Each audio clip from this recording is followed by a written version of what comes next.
여러분 안녕하십니까? 오늘도 긴급한 소식으로 카메라를 켰습니다. 여러분 혹시 오늘 아침 뉴스 확인하셨습니까? 지금 전 세계 투자자들이 가슴을 졸이며 지켜보고 있는 인물이 있습니다. 바로 도널드 트럼프 전 대통령입니다. 트럼프 전 대통령이 이란과의 전쟁이 수주간 지속될 수 있다고 경고하면서 시장의 공포가 확산되고 있습니다. 이 전쟁 언급 한마디에 국제 유가가 요동치고 글로벌 증시가 즉각적으로 반응하고 있는 상황입니다. 우리의 자산 가치에 직결되는 세 가지 핵심 지표가 이 뉴스에 어떻게 반응하고 있는지 살펴보겠습니다. 첫 번째는 당연히 기름값입니다. 국제 유가가 배럴당 100달러를 넘길 수도 있다는 우려가 나오고 있습니다. 두 번째는 글로벌 증시입니다. 전쟁 공포로 인해 투자자들이 안전자산으로 도망가면서 주식 시장이 흔들립니다. 세 번째는 우리 코스피와 코스닥 시장입니다.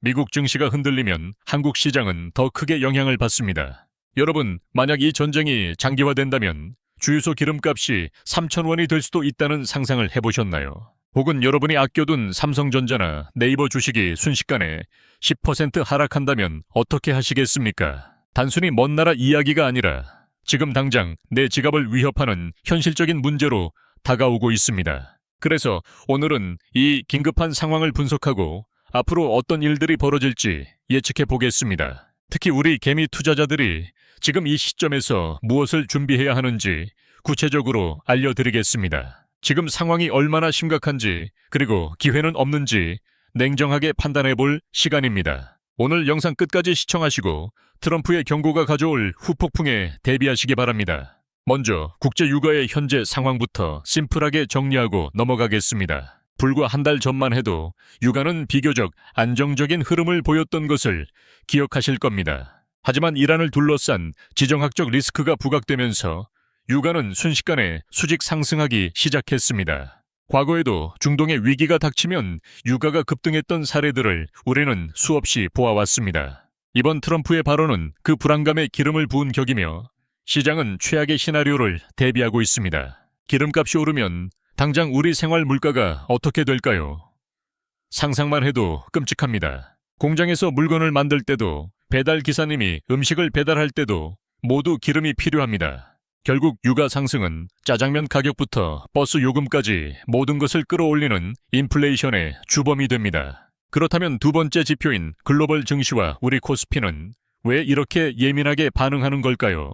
방금 말씀드린 물가 상승, 즉 인플레이션이 심해지면 미국 연방준비제도 줄여서 연준이 움직입니다. 물가를 잡기 위해 금리를 내리려던 계획을 취소하거나 오히려 금리를 더 올릴 수도 있다는 공포가 생기는 겁니다. 금리가 높게 유지되면 기업들은 이자 갚느라 바쁘고 투자자들은 주식 대신 안전한 예금이나 달러로 돈을 옮깁니다. 이런 이유로 미국 증시의 대장주들이 하락하면 그 충격파는 태평양을 건너 우리 한국 증시를 덮칩니다. 코스피가 2%만 빠져도 여러분이 매달 붓고 있는 적립식 펀드나 퇴직연금 계좌는 파란불이 켜집니다. 특히 우리나라는 수출로 먹고 사는 나라이기 때문에 외국인 투자자들이 한국 주식을 가장 먼저 팔고 나갑니다. 여기서 우리가 반드시 체크해야 할 세 번째 핵심 지표, 바로 원달러 환율이 등장합니다. 전쟁이 나고 세상이 흉흉해지면 전 세계 부자들은 가장 안전한 돈, 즉 미국 달러를 사모으기 시작합니다. 달러를 찾는 사람은 많은데 우리 원화는 인기가 떨어지니 환율이 1,400원을 뚫고 올라갈 기세를 보입니다. 환율이 오르면 어떻게 될까요? 우리가 수입해오는 기름과 밀가루 가격이 한국 돈으로는 훨씬 더 비싸집니다. 결국 유가 폭등에 환율 폭등까지 겹치면서 우리 밥상 물가는 그야말로 직격탄을 맞게 되는 구조입니다. 1년 전만 해도 이 정도의 위기감은 아니었지만 지금은 중동 전쟁이라는 거대한 변수가 모든 것을 흔들고 있습니다. 삼성전자나 SK하이닉스 같은 우리 대표 기업들도 수입 물가 상승으로 이익이 줄어들까봐 전전긍긍하고 있습니다. 반도체를 만들어서 수출해도 재료비가 비싸지고 전 세계 소비자들이 지갑을 닫으면 실적이 나빠지기 때문입니다. 자, 그렇다면 도대체 왜 트럼프 전 대통령은 이 시점에 이렇게 무시무시한 경고를 날린 것일까요? 다음 순서로 이번 사태의 진짜 원인과 미국 정치판에 숨겨진 계산을 아주 쉽게 파헤쳐 보겠습니다. 트럼프 전 대통령의 이런 발언은 다분히 미국 내 정치적인 계산이 깔려 있다는 분석이 지배적입니다. 현재 바이든 행정부의 중동 정책이 실패했다고 공격하면서 자신의 강한 지도자 이미지를 부각하려는 의도입니다. 문제는 이런 정치적인 발언이 실제 글로벌 경제에 치명적인 나비 효과를 불러오고 있다는 사실입니다. 유가가 오르면 미국의 인플레이션 지표는 다시 악화될 것이고 연준의 파월 의장은 골머리를 앓게 됩니다. 올해 안으로 금리를 팍팍 내려줄 것이라고 기대했던 시장의 희망찬 시나리오가 산산조각 날 위기입니다. 금리가 안 내려가면 당장 우리 한국은행도 기준금리를 내릴 수 있는 명분과 타이밍을 잃어버리게 됩니다. 이게 무슨 뜻일까요? 바로 영끌에서 집을 산 우리 청년들과 서울 강남 아파트 시장에 비상이 걸렸다는 뜻입니다. 매달 내야 하는 주택담보대출 이자가 줄어들기는커녕 오히려 더 늘어날 수도 있는 최악의 상황입니다. 부동산 시장이 얼어붙으면 건설사들이 힘들어지고 결국 내수 경제 전체가 꽁꽁 얼어붙는 악순환이 시작됩니다. 게다가 세계의 공장인 중국마저 경제가 좋지 않은 상황에서 중동발 위기는 엎친 데 덮친 격입니다. 중국이 물건을 많이 만들어야 우리나라에서 반도체와 중간재를 많이 사갈 텐데 그 연결고리가 약해졌습니다. 이란 호르무즈 해협이 봉쇄라도 된다면 물류 비용은 천정부지로 치솟고 우리 수출 기업들의 마진은 박살납니다. 삼성전자나 SK하이닉스 같은 반도체 대기업들은 당장 하반기 채용 규모를 줄일지도 모릅니다. 취업을 준비하는 우리 청년들에게는 중동의 전쟁이 곧 내 일자리가 사라지는 가혹한 현실로 다가오는 겁니다.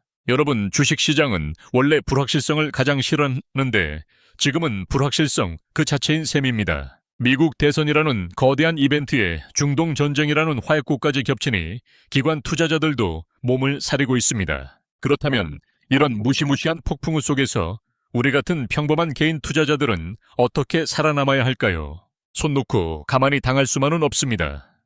위기 속에서도 돈의 흐름을 읽으면 반드시 기회는 존재합니다. 지금부터는 뜬구름 잡는 소리가 아니라 당장 내일부터 써먹을 수 있는 현실적인 대응 전략을 말씀드리겠습니다. 주식, 부동산, 그리고 현금 비중을 어떻게 조절해야 할지 아주 명확하고 심플하게 가이드라인을 잡아드릴 테니 집중하십시오. 가장 먼저 당장 내일 우리 주식시장이 어떻게 움직일지 예측해 보겠습니다. 단기적으로는 엄청난 변동성이 불가피하며 뉴스 헤드라인 하나에 주가가 요동치는 장세가 펼쳐질 것입니다. 따라서 지금 이 시점에서 가장 중요한 첫 번째 원칙은 공포에 질려 다 팔아버리거나 섣불리 물타기를 하지 않는 것입니다. 삼성전자나 하이닉스 같은 대형 우량주를 가지고 계신다면 핵심 물량은 꽉 쥐고 가시되 무리한 추가 매수는 자제하십시오.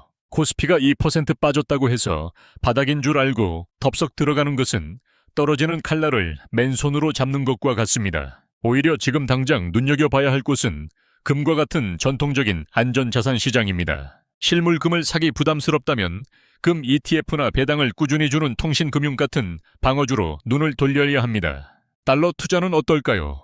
이미 환율이 1,400원 근처까지 올라온 상황에서 지금 무리하게 달러를 사는 것은 상투를 잡는 격일 수 있습니다. 만약 이미 달러를 보유하고 계신 분들이라면 든든한 방패막이로 삼고 원화 가치 하락에 대비하시면 됩니다. 자, 이제 우리 한국인들의 영원한 관심사이자 전 재산이 걸려있는 부동산, 특히 서울 강남 아파트 시장을 보겠습니다. 올해 하반기에는 금리가 내릴 것이라고 굳게 믿고 대출을 받아 집을 사려고 준비하셨던 분들이 정말 많으실 겁니다. 하지만 앞서 말씀드린 대로 유가가 폭등하면 한국은행의 기준금리 인하는 물 건너가거나 아주 멀리 지연될 수밖에 없습니다. 지금 같은 상황에서 무리하게 연끌 대출을 받았다가 이자 폭탄을 맞으면 그야말로 회복 불능의 상태에 빠질 수 있습니다. 그러므로 당분간 부동산 시장은 섣불리 진입하기보다는 중동의 긴장감이 어떻게 풀리는지 관망하는 것이 절대적으로 유리합니다. 조급해야 하지 마십시오.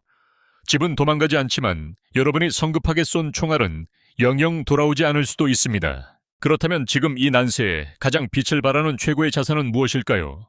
바로 현금입니다. 여러분의 전체 자산 포트폴리오에서 현금 비중을 최소 30에서 40%까지는 공격적으로 늘려두시기를 강력히 권해드립니다. 당장 투자하지 않더라도 하루만 맡겨도 이자를 주는 CMA나 파킹 통장에 현금을 두둑하게 쌓아두십시오.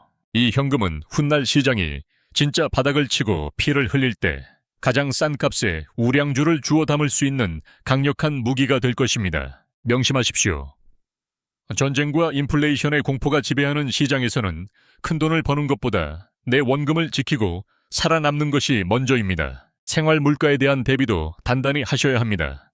당장 이번 주말 장바구니 물가가 무섭게 오를 수 있습니다. 불필요한 소비를 줄이고 허리띠를 꽉 졸라매는 지혜가 그 어느 때보다도 절실하게 필요한 연 시점입니다. 자동차에 기름을 넣을 때도 가급적 대중교통을 이용하거나 연비를 높이는 경제적인 운전 습관을 들이는 것이 좋습니다. 자영업을 하시는 사장님들이라면 밀가루나 식용유 같은 원재료 가격 상승에 대비해 재고 관리에 각별히 신경을 쓰셔야 합니다. 직장인 여러분은 올해 연봉 인상률이 물가 상승률을 따라가지 못해 실질 소득이 줄어드는 것을 뼈저리게 체감하실 겁니다. 이럴 때일수록 본업에 충실하며 부업이나 새로운 파이프라인을 늘려 현금 흐름을 다변화하는 치열한 노력이 필요합니다. 결국 이 모든 거대한 위기의 본질은 정치적인 불확실성이 경제 시스템 전체를 무자비하게 뒤흔들고 있다는 점입니다. 트럼프 전 대통령의 입에서 가볍게 시작된 공포가 중동의 사막을 거쳐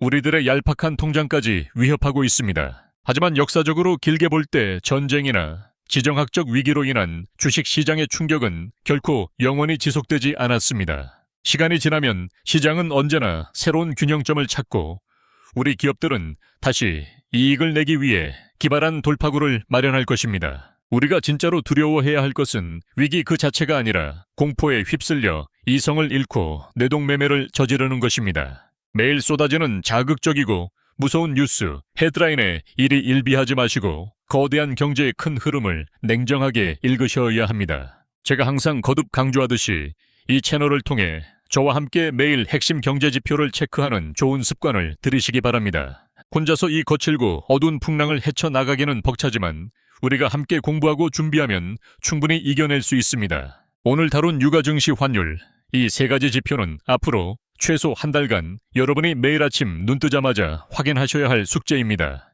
특히 국제 유가의 기준이 되는 WTI 가격이 배럴당 75달러 선을 뚫고 솟구치는지 유심히 지켜보십시오. 그리고 도망간 외국인 투자자들이 우리 코스피 시장에서 언제 다시 매수세로 돌아서는지 그 결정적인 타이밍을 잡아야 합니다. 한국은행 이창용 총재가 다가오는 금융통화위원회에서 금리에 대해 어떤 매파적인 발언을 할지도 매우 중요한 핵심 체크포인트입니다. 이런 디테일하고 생생한 정보들을 놓치지 않아야 여러분의 피 같은 자산을 지키고 나아가 훌륭하게 불릴 수 있는 기회를 잡습니다. 이제 길었던 오늘 영상의 마무리를 할 시간이 다가오고 있습니다. 오늘 다룬 핵심 내용을 다시 한번 머릿속에 깔끔하게 정리해 보겠습니다. 첫 번째, 트럼프 전 대통령의 이란 전쟁 장기화 발언으로 국제 유가가 급등하며 전 세계적인 인플레이션 공포를 다시 불러오고 있습니다. 두 번째, 미국의 금리 인하 기대감이 꺾이면서 글로벌 증시와 우리 코스피 시장은 당분간 심한 변동성을 겪을 수밖에 없습니다. 세 번째, 불안한 국제 정세 속에서 안전자산인 달러 수요가 폭발하여 원달러 환율은 1,400원을 위협할 정도로 치솟았습니다. 이러한 삼중고 속에서 우리 개미 투자자들이 살아남기 위한 최선의 방어책은 섣부른 추가 매수나 영끌 투자를 멈추는 것입니다. 우량주는 끝까지 쥐고 가되 지금 당장 눈앞에서 벌어지는 유가와 환율의 급등락에 휘둘려 뇌동매매를 하시면 절대 안 됩니다. 특히 영끌로 부동산에 진입하려던 분들은 한국은행의 금리 인하가 지연될 가능성이 매우 높아졌으니 당분간 시장을 관망하시기를 권해드립니다. 그 대신 여러분의 자산 포트폴리오에서 현금 비중을 최대한 늘려 다가올 진짜 위기와 바닥 시장에 대비하는 총알을 비축하십시오. 위기는 항상 누구에게나 공평하게 찾아오지만 철저하게 공부하고 현금을 쥐고 준비한 사람에게는 인생을 바꿀 수 있는 거대한 기회가 됩니다. 오늘 제가 짚어드린 핵심 경제 지표들을 매일 꼼꼼하게 체크하시면서 냉정하고 지혜로운 투자자의 마인드를 끝까지 유지하시기 바랍니다. 여러분은 지금 당장 여러분의 자산 포트폴리오에서 어떤 종목을 가장 먼저 정리하고 현금을 확보할 계획이신지 정말 궁금합니다. 각자의 상황과 전략이 다르겠지만 여러분의 다양한 생각과 투자 계획을 아래 댓글로 자유롭게 남겨주시면 저도 꼼꼼히 읽어보겠습니다. 다른 구독자분들의 댓글을 함께 읽고 소통하다 보면 혼자서 고민할 때보다 훨씬 더 좋은 아이디어가 떠오를 수도 있습니다. 오늘 영상이 여러분의 소중한 자산을 지키고 험난한 투자 시장을 헤쳐나가는데 조금이라도 실질적인 도움이 되셨기를 바랍니다. 거친 경제의 파도 속에서도 여러분의 길을 잃지 않도록 저 역시 매일 치열하게 분석하고 가장 빠르고 정확하게 전달하겠습니다. 오늘 준비한 긴급 분석 영상은 여기까지이며 다음 시간에도 우리의 지갑을 지켜줄 수 있는 유익한 경제 소식으로 찾아오겠습니다. 영상이 유익하셨다면 잊지 마시고 구독과 좋아요 그리고 알림 설정까지 꼭 부탁드리며 여러분의 뜨거운 응원이 큰 힘이 됩니다. 알림 설정을 해두시면 남들보다 한 발 먼저 중요한 경제 이슈와 시장의 흐름을 파악하고 기회를 잡으실 수 있을 것입니다. 비록 지금 당장 시장의 상황이 많이 혼란스럽고 무섭더라도 저와 함께 차근차근 공부하며 이 위기를 현명하게 극복해 나갑시다. 언제나 여러분의 성공적인 투자를 진심으로 응원하며 끝까지 시청해주신 모든 분들께 다시 한번 깊은 감사의 말씀을 드립니다. 내일도 변함없이 활기찬 모습으로 여러분을 찾아뵙겠습니다. 지금까지 여러분의 든든한 경제 길잡이였습니다. 대단히 감사합니다. 행복한 하루 보내십시오.